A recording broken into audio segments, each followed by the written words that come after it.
it down and then it'll come up slightly in terms of emotion. So if you're playing like a Prozac sort of, you know, I don't know. And this could be ambivalent. I think you can take it negative if you would like to. So. Oh wait, this is the time I can say something else. Okay. More things. Enthusiasm. Yeah. No, this one actually does need some explanation. So when I was in college, I learned how to do ballroom dance because I was going to an all-girls school and I wanted to do an activity that had a 50-50 gender ratio. Nice. And what I learned in doing ballroom dance is that there are lots of oversexed nerds who have learned like how to put their hips close to each other and they're really psyched about it. And I met a lot of dysfunctional people and I'm trying to write now, I think I've written about 5 poems, so I'm trying to write a poem for every dance style that I learned in college. And this one is the blues. The lights are out. They're finally playing the good stuff. Your hips agree. They say yes and yes. A figure 8 just wide enough to hold you and a friend. Just long enough to trick night hours into moving a little slower. You're flirting with him because he wants to make that girl jealous. Song says, I don't trust my woman, but you're not a woman.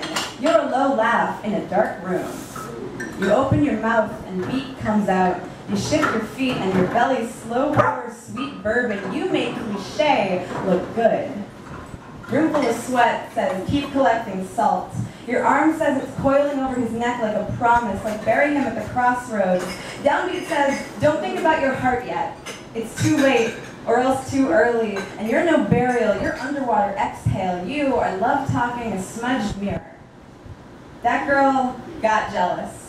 Prunes in your ear, the dull late hour, he is flushed to someone else's chest, a fish neither of you hooked. You tell the girl you don't love him, you just like the way his hand palms your back, the way you pour into each other.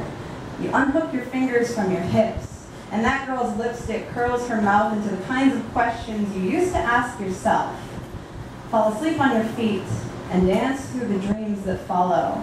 Your body will keep being itself no matter who does or doesn't love it. The lights are out. They're finally playing the good stuff. Your hips agree. Woo! I have only 2 more, if that's cool. Are they 18 minutes long? No, I don't have an 18-minute long poem, which now I'm realizing is sort of a failure on my part. Okay, wait. So you call yourself a poet. I know, you guys are really great and listening to me do all the stuff I want. So maybe after I do these 2, I'll give you like a topic or like a multiple choice, and then you guys can choose your own adventure. This is prompt tonight. Yeah, okay. That sounds awesome, probably. It is. Sorry. I'm very impromptu right now. Okay. And I hope that I have this one memorized.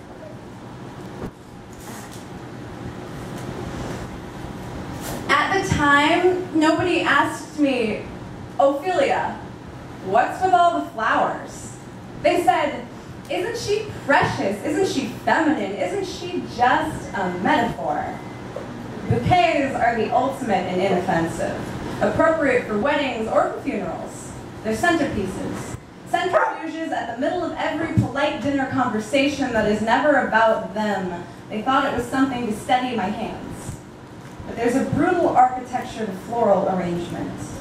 It implies geometry instead of growth.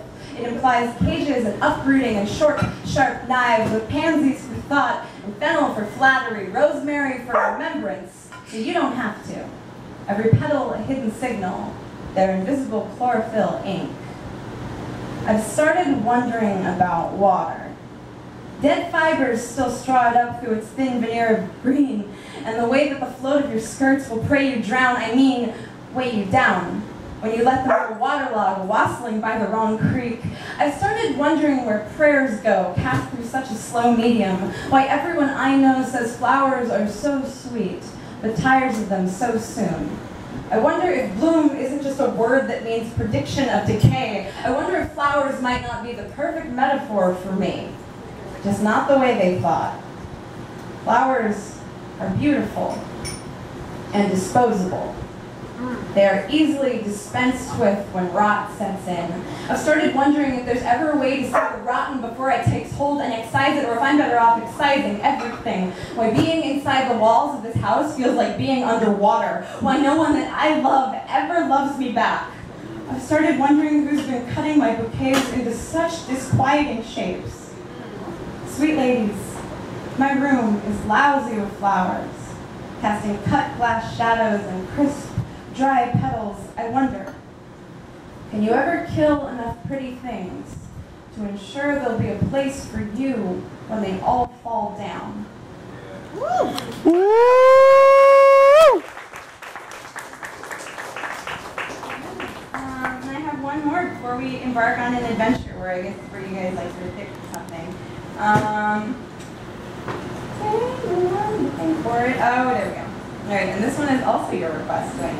So, for those of you keeping score, this is accidentally the second Oracle at Delphi reference I've made this evening. It's not on purpose, but it did happen.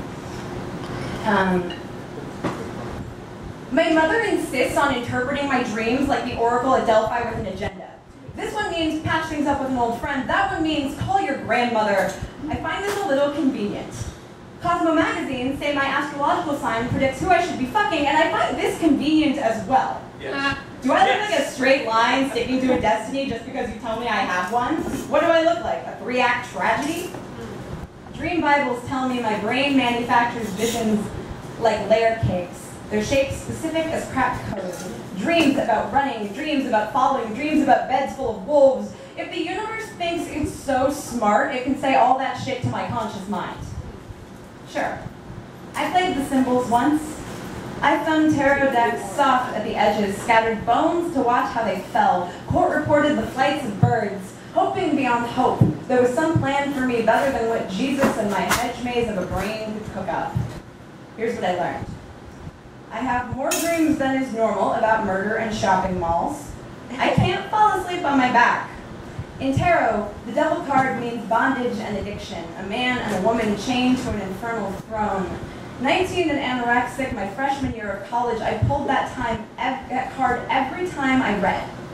I used to think that meant something. You dreams, with your 4-part harmony, your psychoanalytic bluff. Let me tell you about the dream I had last night.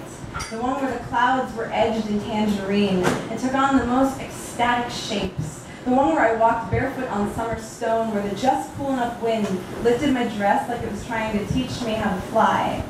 I guess what I'm saying is, my most helpful dreams tend to happen when I'm awake.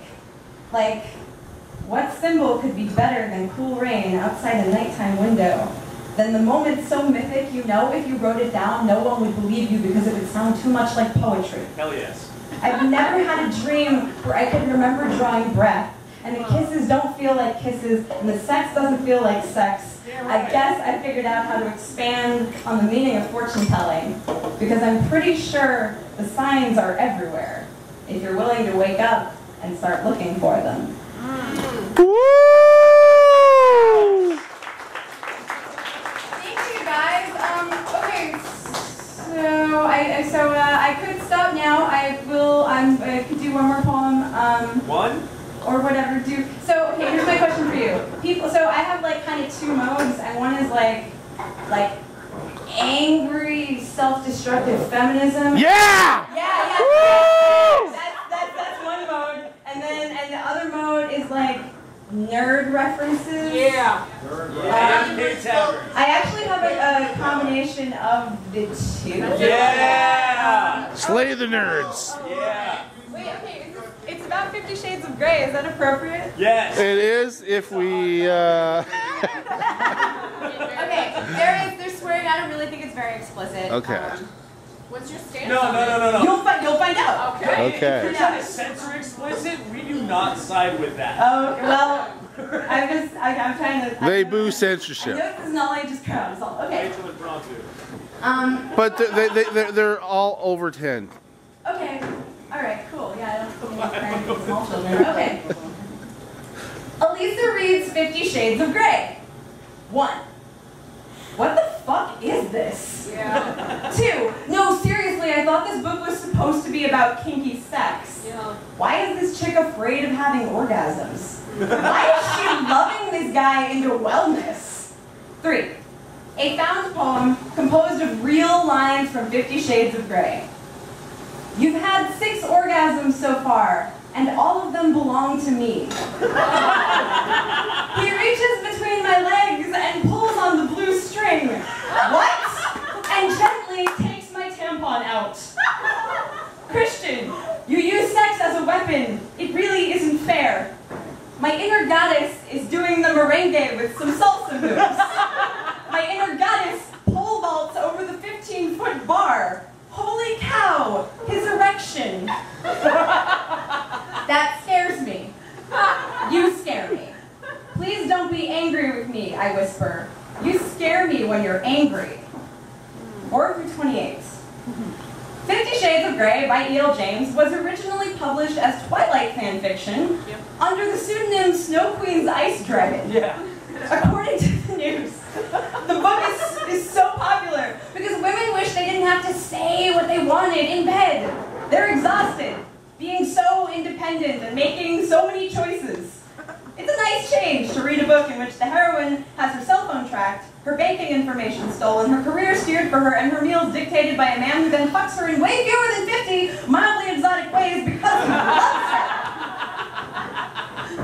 Well, if you've ever had a man kiss you and say that's one way to get you to shut up, you may find you have something in common with Shatter. Be aware that there are men who will make you the ghost of your own happy ending. They will watch you photosynthesize yourself into just the kind of bouquet they want to bury their noses in. 29 and 30. E.L. James is so happy to have helped so many women achieve sexual enlightenment. But when abuse survivors approach her to say her book reads just like their relationship, she claims the comparison trivializes abuse, belittles BDSM. E.L. James is a champion of the imagination. She blocks these women on Twitter. Aside, Elisa explains why BDSM pretty much always requires one party to communicate what they want to the other party. Picture yourself in a room full of hardcore bondage toys. Beside you, the person you love.